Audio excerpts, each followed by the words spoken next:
अपाने जुह्यति प्राणं प्राणे पानं तथा परे प्राणापान गतिरुद्ध्वा प्राणायाम परायणः अपरे नियताहारः प्राणान् प्राणेषु जुह्यति सर्वे ते यज्ञविदो यज्ञक्षपितकल्मषाः। प्राण का स्थान हृदय ऊपर तथा अपान का स्थान गुदा नीचे है। श्वास को बाहर निकालते समय वायु की गति ऊपर की ओर तथा श्वास को भीतर ले जाते समय वायु की गति नीचे की ओर होती है। इसीलिए श्वास को बाहर निकालना प्राण का कार्य और श्वास को भीतर ले जाना अपान का कार्य है।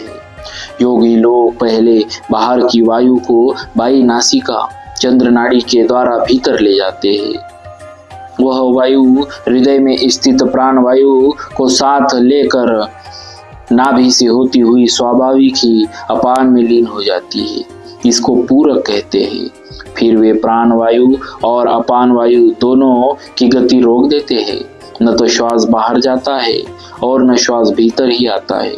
इसको कुंभक कहते हैं। इसके बाद वे भीतर की वायु को दाई नासिका सूर्य नाड़ी के द्वारा बाहर निकालते हैं। वह वायु स्वाभाविक ही प्राण वायु को तथा उसके पीछे पीछे अपान वायु को साथ लेकर बाहर निकलती है। यही प्राण वायु में अपान वायु का हवन करना है। इसको रेचक कहते हैं।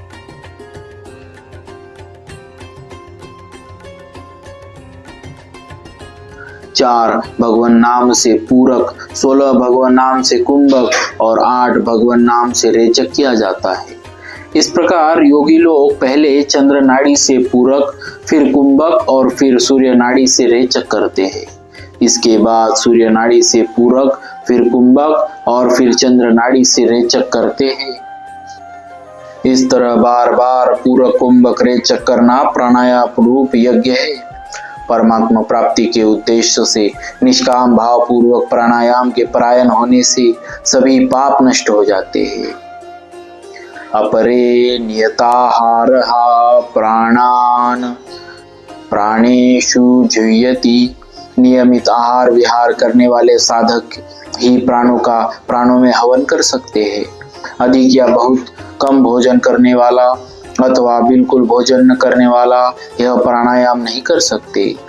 प्राणों में हवन करने का तात्पर्य है प्राण का प्राण में और अपान का अपान में हवन करना, अर्थात प्राण और अपान को अपने अपने स्थानों पर रोक देना, न श्वास बाहर निकालना और न श्वास भीतर लेना। इसे स्तंभ वृत्ति प्राणायाम भी कहते हैं। इस प्राणायाम से स्वाभाविक ही वृत्तियां शांत हो जाती है। इस प्राणायाम से स्वाभाविक ही वृत्तियां शांत होती है और पापों का नाश हो जाता है। केवल परमात्मा प्राप्ति का उद्देश्य रखकर प्राणायाम करने से अंतःकरण निर्मल हो जाता है और परमात्मा प्राप्ति हो जाती है। 24वें श्लोक से 30वें श्लोक के पूर्वार्ध तक जिन यज्ञों का वर्णन हुआ है उसका अनुष्ठान करने वाले साधकों के लिए यहाँ सर्वे पेते पद आया है। उन यज्ञों का अनुष्ठान करते रहने से उनके संपूर्ण पाप नष्ट हो जाते हैं और अविनाशी परमात्मा की प्राप्ति हो जाती है।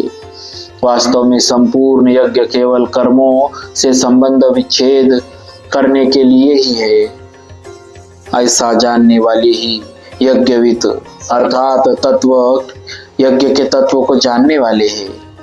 कर्मों से सर्वथा संबंध विच्छेद होने पर परमात्मा का अनुभव हो जाता है। जो लोग अविनाशी परमात्मा का अनुभव करने के लिए यज्ञ नहीं करते, प्रत्युत इस लोक और परलोक स्वर्ग आदि के विनाशी भोगों की प्राप्ति के लिए ही यज्ञ करते हैं, वे यज्ञ के तत्वों को जानने वाले नहीं हैं। कारण कि विनाशी पदार्थों की कामना ही बंधन का कारण है। अतः मन में कामना वासना रखकर परिश्रम पूर्वक बड़े बड़े यज्ञ करने पर भी जन्म मरण का बंधन बना रहता है। मिटी न मन की वासना नव तत भय न नाश, तुलसी केते पचमुए दे दे तन को त्रास। विशेष बात, यज्ञ करते समय अग्नि में आहुति दी जाती है। आहुति दी जाने वाली वस्तुओं के रूप में पहले अलग अलग होते हैं, परंतु अग्नि में आहुति देने के बाद उसके रूप अलग अलग नहीं होते, अपितु सभी वस्तुएं अग्नि रूप हो जाती है।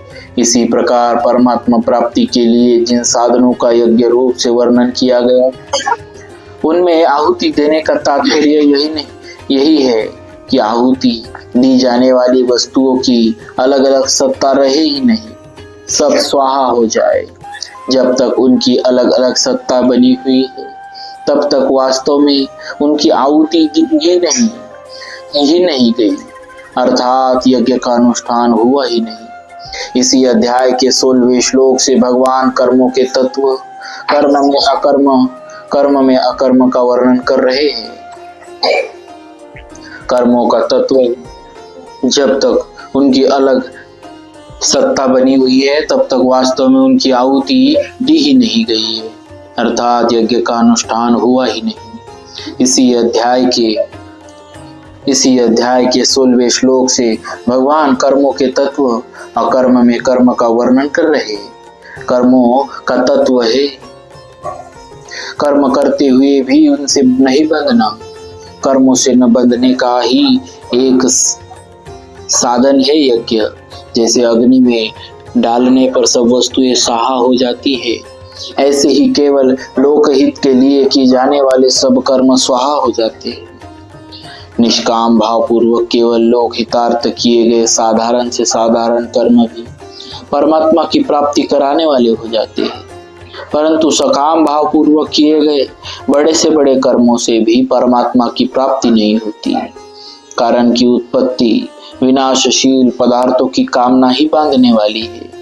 पदार्थ और क्रिया रूप संसार से अपना संबंध मानने के कारण मनुष्य मात्र में पदार्थ पाने और कर्म करने का राग रहता है कि मुझे कुछ न कुछ मिलता रहे और मैं कुछ न कुछ करता रहूं। इसी को पाने की कामना तथा करने का वेग कहते हैं।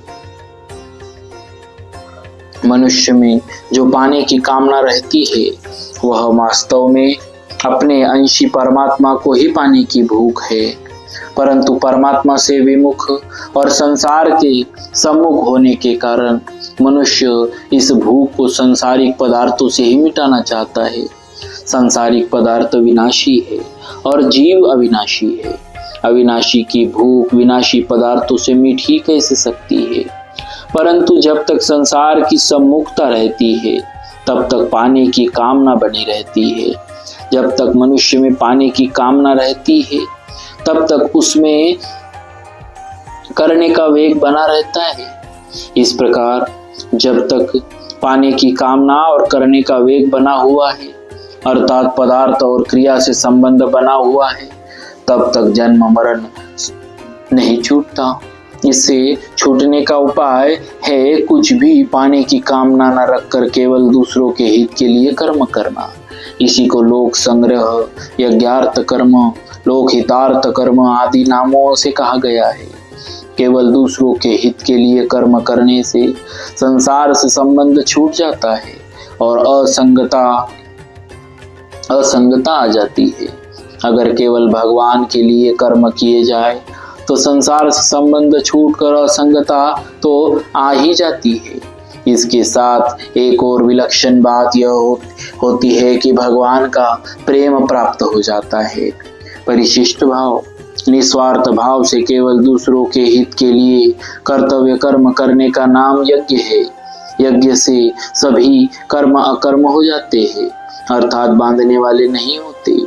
24वें से 30वें श्लोक तक कुल 12 प्रकार के यज्ञ बताए गए, जो इस प्रकार है। ब्रह्म यज्ञ। पहला ब्रह्म यज्ञ। प्रत्येक कर्म में कर्ता करण क्रिया, प्रत्येक कर्म में कर्ता करण क्रिया पदार्थ आदि सबको ब्रह्म रूप से अनुभव करना। 2 भगवद अर्पण रूप यज्ञ। संपूर्ण क्रियाओं और पदार्थों को केवल भगवान का और भगवान के लिए ही मानना। 3. अभिन्नता रूप यज्ञ, असत से सर्वथा विमुख होकर परमात्मा में लीन हो जाना, अर्थात परमात्मा से भिन्न अपनी स्वतंत्र सत्ता न रखना। कर्तव्य कर्म रूप यज्ञ, केवल दूसरों के हित के लिए संपूर्ण कर्तव्य कर्म करना। 4. संयम रूप यज्ञ, एकांत काल में अपनी इंद्रियों को विषयों में प्रवृत्त न होने देना। 5. विषय हवन रूप यज्ञ, व्यवहार काल में इंद्रियों का विषयों से संयोग होने पर भी उनमें राग द्वेष पैदा न होने देना। 6. समाधि रूप यज्ञ, मन बुद्धि सहित संपूर्ण इंद्रियों और प्राणों की क्रियाओं को रोककर ज्ञान से प्रकाशित समाधि में स्थित हो जाना। 7. द्रव्य यज्ञ, संपूर्ण पदार्थों को निस्वार्थ भाव से दूसरों की सेवा में लगा देना। 8. तपो यज्ञ, अपने कर्तव्य के पालन में आने वाली कठिनाइयों को प्रसन्नता पूर्वक सह लेना। 9. योग यज्ञ, कार्य की सिद्धि असिद्धि में तथा फल की प्राप्ति अप्राप्ति में सम रहना। 10. स्वाध्याय रूप ज्ञान यज्ञ, दूसरों के हित के लिए सत शास्त्रों का पठन पाठन नाम जप आदि करना। 11. प्राणायाम रूप यज्ञ, पूरक कुंभक और रेचक पूर्वक प्राणायाम करना। 12. स्तंभरुत्ति प्राणायाम रूप यज्ञ, नियमित आहार करते हुए प्राण और अपान को अपने अपने स्थान पर रोक देना। इन सब का तात्पर्य है कि हमारी मात्र क्रियाएं यज्ञ रूप ही होनी चाहिए। इन सब का तात्पर्य है कि हमारी मात्र क्रियाएं यज्ञ रूप ही होनी चाहिए, तभी जीवन सफल होगा। तात्पर्य है कि हमें अपने लिए कुछ नहीं करना है। क्रिया और पदार्थों के साथ हमारा कोई संबंध नहीं, हमारा संबंध परमात्मा के साथ है जो क्रिया और पदार्थ से रहित है। बोलिए भक्तवत्सल भगवान की जय।